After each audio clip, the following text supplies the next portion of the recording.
Role classes Barmer में आपका हार्दिक स्वागत एवं अभिनंदन है। मैं आपका साथी पबूराम भाकर बात कर रहे हैं विषय हिंदी के बारे में। उससे पहले कोई एक शायरी हो जाए। रात नहीं ख्वाब बदलते हैं, रात नहीं ख्वाब बदलते हैं, मंजिल नहीं कारवा बदलता है, मंजिल नहीं कारवा बदलता है। जज्बा रखो जीतने का, क्योंकि किस्मत बदले या ना बदले पर वक्त ज़रूर बदलता है। ठीक है, चलते हैं टॉपिक की ओर। टॉपिक अपना वर्णमाला। पहली क्लास हो चुकी है, उसमें आपने देख ली होगी। वर्णमाला में अपने थोड़ा स्वर के बारे में चर्चा कर ली है, थोड़ा रिविजन कर लेते हैं। स्वर और व्यंजन। स्वरों के दो प्रकार हैं, उच्चारण काल या मात्रा काल के आधार पर और उत्पत्ति के आधार पर। मात्रा काल के आधार पर हमने पढ़ लिए, आज पढ़ लें उत्पत्ति के आधार पर। ठीक, उत्पत्ति के आधार पर स्वर दो प्रकार होते हैं, एक होते हैं मूल स्वर और एक संदेश स्वर। पहले टॉपिक बात कर लेते हैं मूल स्वर की। मूल स्वर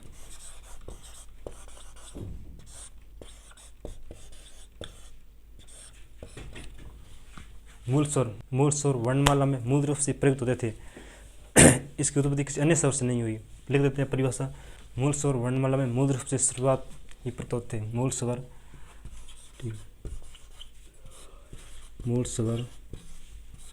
वर्णमाला में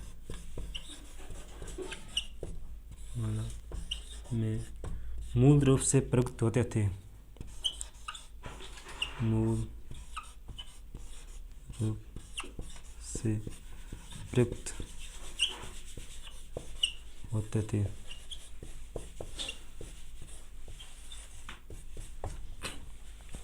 मूल स्वर वर्णमाला में मूल रूप से प्रयुक्त होते थे, वह मूल स्वर। ये उत्पत्ति काल के आधार पर लिख देते हैं। उत्पत्ति काल का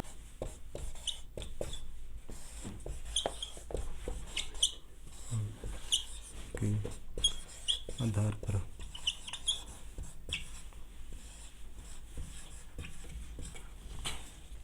उत्पत्ति काल के आधार पर मूल स्वर की संख्या 4 होती है। संख्या 4।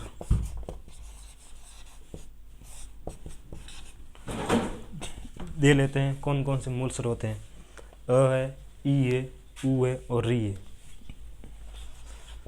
अ, ई, ऊ, री, ये 4 ही वर्ण जो मूल रूप से हिंदी वर्ण में प्रयुक्त होते थे। मूल स्वर वर्णमाला में मूल रूप से प्रयुक्त होते थे वे वर्ण जो किसी अन्य वर्ण की उत्पत्ति से नहीं हुए स्वर। अब एक उत्पत्ति के आधार पर एक होते मूल स्वर, एक होते संदेश स्वर। मूल स्वर देख लो तो अब देख लो संदेश स्वर। संदेश स्वर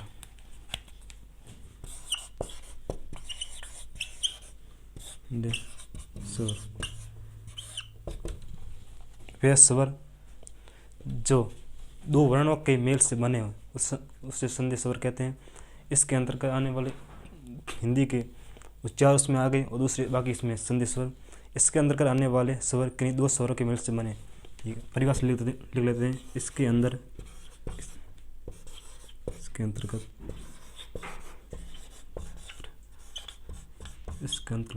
आने वाले स्वर किन्हीं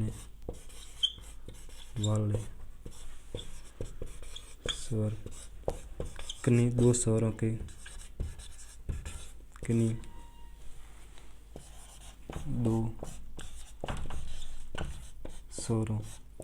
स्वरों के मेल से बने हैं, इन्हें संदेश स्वर कहते हैं। इन्हें संदेश स्वर कहते हैं। इसकी परिभाषा है संदेश स्वर। इसके अंतर्गत आने वाले स्वर किन्हीं दो स्वरों के मेल से बने, इन्हें संदेश स्वर कहते हैं। अब दे लेते हैं संदेश स्वर है कौन कौन से। ये परिभाषा है संदेश स्वर।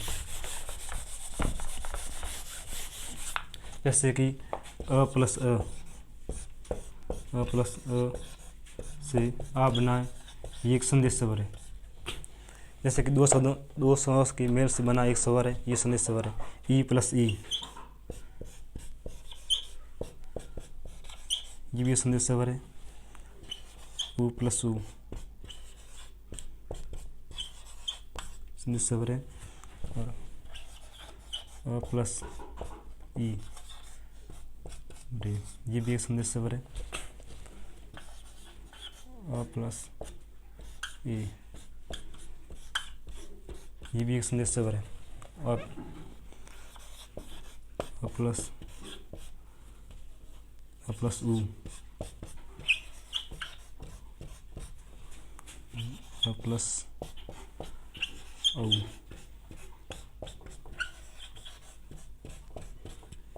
ये इतने संदेश स्वर हैं।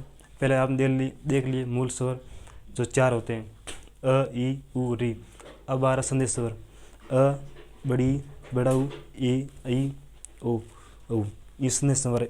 इनकी संख्या 7 होती है, 7 होती है, और उनकी संख्या होती है 4। ठीक लगते हैं। अब संदेश स्वर के अंदर ही 2 अलग अलग स्वर प्रकार है, जैसे दीर्घ स्वर और संयुक्त स्वर। ये देख ले तो आप।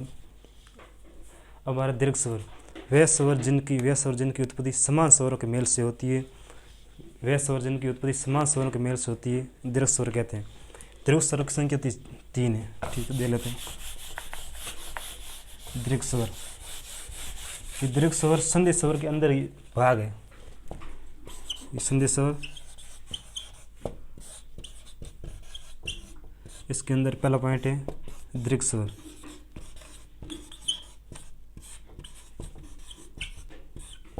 दीर्घ स्वर इनकी संख्या 3 है, जैसे अ प्लस अ रा, ई प्लस ई बराबर ई,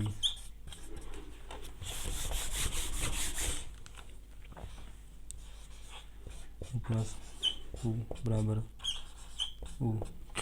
ये दीर्घ स्वर है। दीर्घ स्वर की परिभाषा है, दीर्घ स्वर वे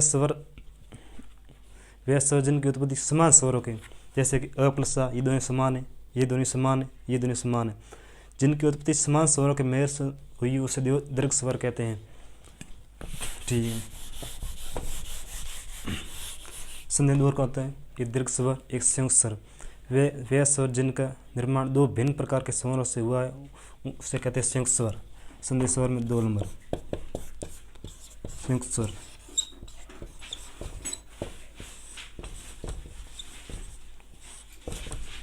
वे स्वर जिनका निर्माण 2 भिन्न प्रकार के स्वरों से हुआ है।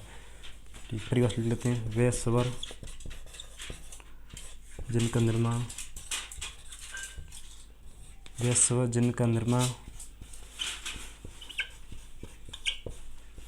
2 भिन्न स्वरों के मेल से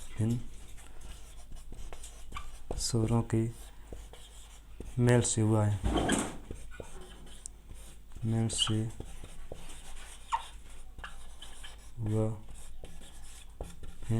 जिन्हें संयुक्त स्वर कहते हैं। संयुक्त स्वर, वे स्वर जिनका निर्माण 2 भिन्न स्वरों के मेल से हुआ है उन्हें संयुक्त स्वर कहते हैं।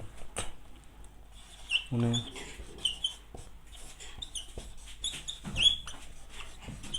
संयुक्त स्वर कहते हैं। संयुक्त स्वर इनकी संख्या ले देते हैं, कौन कौन से 4 इनकी संख्या है। संयुक्त स्वर अ प्लस ई,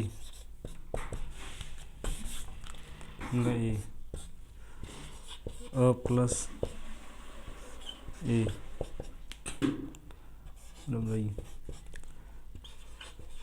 अ प्लस ऊ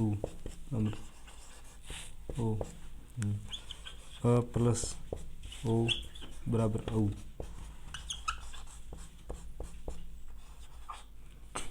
ये आप देख सकते हैं संयुक्त स्वर इनकी संख्या 4 है। ये 2 अलग अलग भिन्न स्वर है, अ ई है, अ और ए है, अ और ऊ है, अ और औ है। इनका अलग अलग निर्माण हुआ है। ठीक है, अब देख लेते हैं, फिर बार रिविजन कर लेते हैं। जैसे कि मात्रा पहला वर्णन पढ़ लेता है। मात्रा काल के आधार पर स्वर 2 प्रकार होते हैं। फिर उत्पत्ति काल के आधार पर स्वर 2 प्रकार होते हैं। उत्पत्ति काल में दीर्घ स्वर और संदेश स्वर। संदेश स्वर में 2 प्रकार होते हैं, दीर्घ स्वर और संयुक्त स्वर।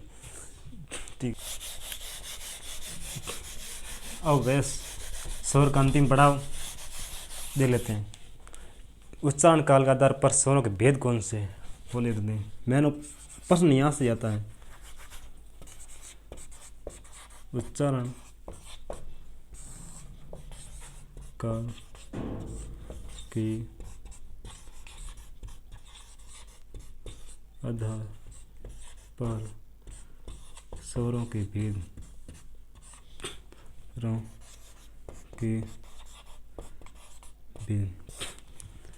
उच्चारण काल, जैसे कि आप जैसे बोलते हैं कुछ स्वर आ, इसमें कौन सी ध्वनि प्रयोग करते हैं, जैसे कंठ है, तालु है, मूर्धन्य है, इस कौन सी ध्वनि प्रयोग करते हैं वो आज पढ़ेंगे।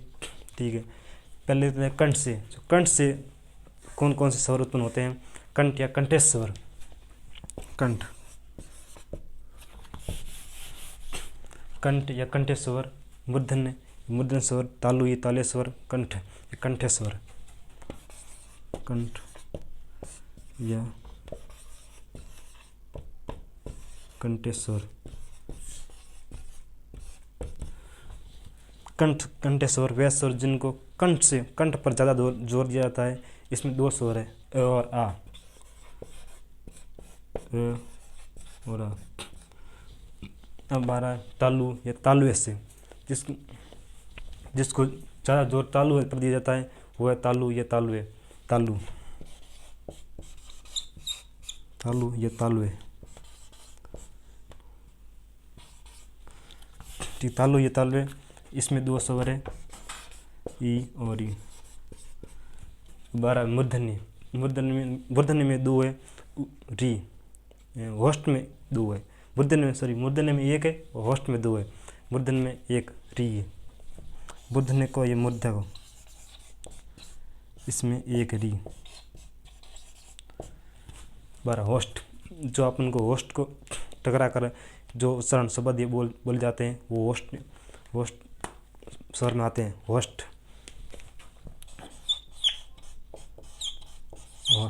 इसमें दो है, ऊ और ऊ। ठीक है, अब आ रहा कंठ और तालु।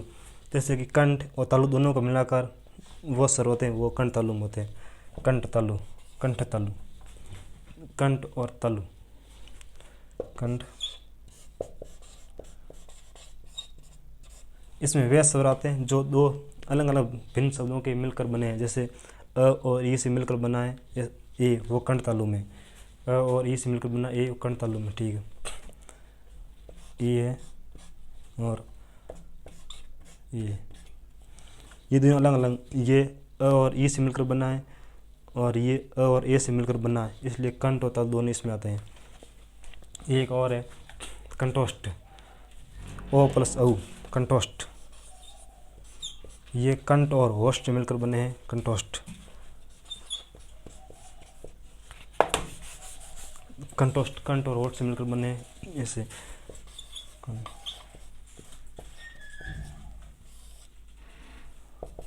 इसमें भी दो है, ओ। ठीक, देख लिए। उच्चारण काल के आधार पर स्वरों के भेद। उच्चारण काल के आधार पर स्वरों के अलग अलग भेद है। कंठ है, कंठेश स्वर पर अ प्लस आ है। तालु में ई है, मूर्धन्य में री है, होस्ट में ऊ प्लस ऊ है। कंठ तालु, इसमें यह कंठ और तालु को मिलाकर दो बने हैं। जैसे ए बना है, ये आपको पता है ए बना है, ये अ प्लस ई को मिलाकर बना है, इसलिए इसको कंठ और तालु दोनों को रूप दिया जाता है। और ये बना कंठोष्ठ, कंठ और होस्ट दोनों को मिलाकर बना है। जैसे बना है ओ, ये ओ, अ प्लस ऊ को दोनों को मिलाकर ये शब्द बना है, इसलिए इसमें कंठोष्ठ कहा जाता है। ठीक है, अब स्वर इतने थे, वो अलग अलग भाषा में देख ली, परिभाषा देख ली। अब आ रहा है व्यंजन। ठीक है,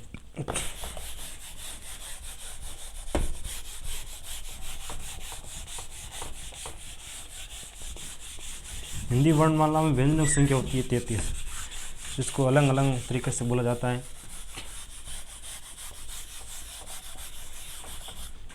शुरू करते हैं व्यंजन।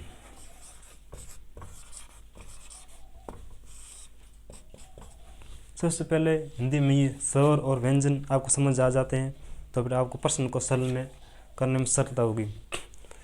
वीएचटीसी में व्यंजन और स्वर से लगभग 2 या 3 प्रश्न बन जाते हैं। एक तो प्रश्न फिक्स अपने आप ही से पढ़ा है, कंठ और तालु, होस्ट, इसमें से एक प्रश्न बनता है और एक प्लस प्रश्न बनता है व्यंजनों में। ठीक है, व्यंजन की परिभाषा दे लेते हैं। स्वर की सहायता से बोली जाने वाली ध्वनियों या वर्णों को व्यंजन कहते हैं। पहला परिभाषा लिख लेते हैं। स्वरों की सहायता से बोले जाने वाली ध्वनियों वर्णों को व्यंजन कहते हैं। ठीक है, स्वरों की सहायता से बोली जाने वाली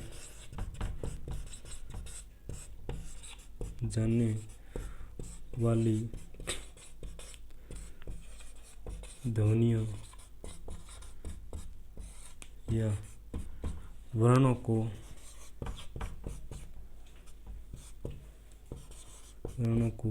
व्यंजन कहते हैं।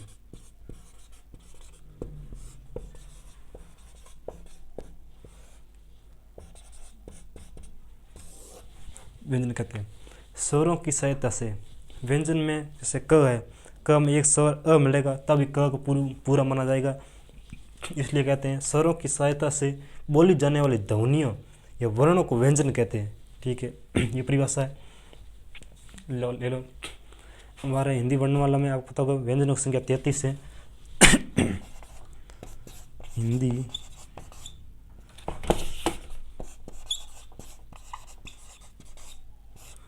वर्णमाला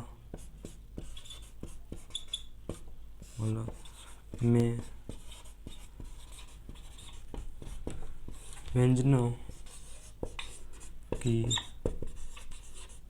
संख्या 33 है। हिंदी वर्णमाला व्यंजनों की संख्या 33 है। सभी 33 व्यंजनों को स्वरों की सहायता से बोले जाता है। एक भी व्यंजन ऐसा नहीं जिसको अलग से बोला जाता है। ठीक, अब ले लेते हैं व्यंजन कौन कौन से हैं।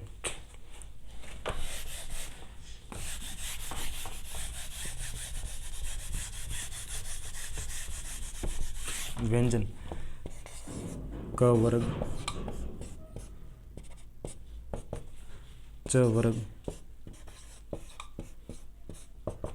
त वर्ग,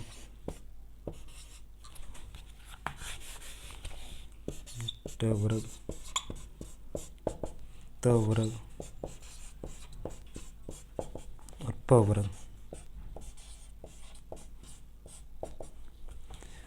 इन सभी वर्गों की संख्या 5-5 है और थोड़े अवशेष रहे हैं।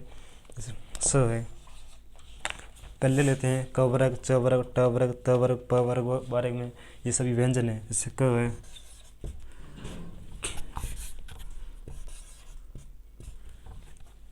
क को ऐसे लिखा जाता है, कैसे? क को हलन के रूप में लिखा जाता है क्योंकि क को सही लिखते हैं तो जैसे ये क है, क प्लस अ, इसको मिलाकर पूरा क बनता है। तभी कहा जाता है कि व्यंजनों को स्वरों की सहायता से बोला जाता है। ठीक है, क वर्ग लिखते हैं। क वर्ग, क है,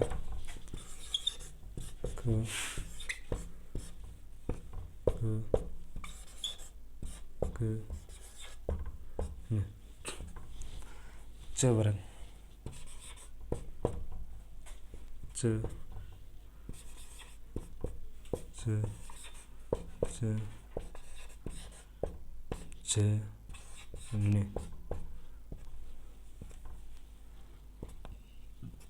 ये सभी के नीचे हलंत आता है क्योंकि ये खाली वर्ण अब लिख देते हैं।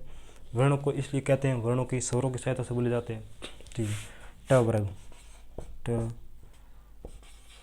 ठ, सभी के वलन ले लेते हैं। ट वर्ग है, ट है, ठ है, ड है, ढ है, ण है, ट ठ ड ढ ण। त वर्ग, त थ ध द व न, द ध व न। द ध और न डबल, ठीक है। बस प वर्ग, प फ ब फ म, ये सभी 5 वर्ग है। ये सभी व्यंजन में मूल रूप से व्यंजन में ये प्रयुक्त होते हैं अलग अलग। ये अब 4 अक्षर और बच्चे हैं, लिखते हैं, ये लिख लो आप।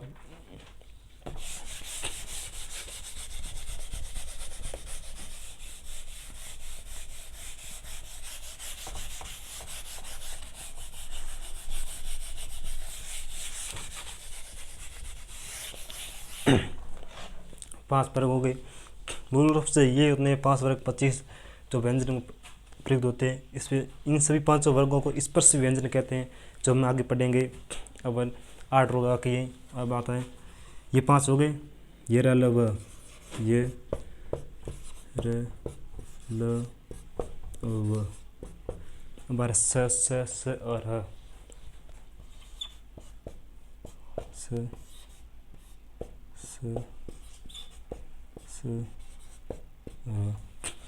इसे व्यंजन प्रकार हो गए। अब देख लेते हैं व्यंजन के कौन कौन से प्रकार है। सबसे पहले शुरू करते हैं स्पर्शी व्यंजन के बारे में। स्पर्शी व्यंजनों की संख्या 25 होती है। देख लेते हैं कौन कौन से स्पर्शी संघर्ष हैं। स्पर्शी संग्रह व्यंजन, स्पर्शी संघर्ष व्यंजन, इनकी संख्या 25 होती है। स्पर्शी संघर्ष व्यंजन, स्पर्शी संघर्ष व्यंजन की संख्या 5 होती है। इससे पहले स्पर्शी व्यंजन, स्पर्शी व्यंजन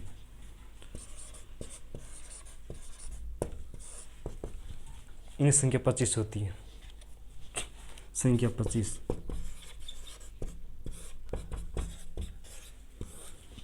कहीं कहीं आपको परीक्षा में देखने को मिलेगा कि स्पर्शी संघर्ष प्रश्न आ गए और 25 ऑप्शन नहीं है। 25 यदि ऑप्शन नहीं हो तो वहाँ पर 20 को माना जाएगा, क्योंकि च वर्ग को अलग माना गया है कोई विद्वानों के हिसाब से। ये हो गए व्यंजनों प्रकार। अब मिलते हैं अगली क्लास में, जब तक जुड़े रहेंगे रोहित क्लास से बाड़मेर में।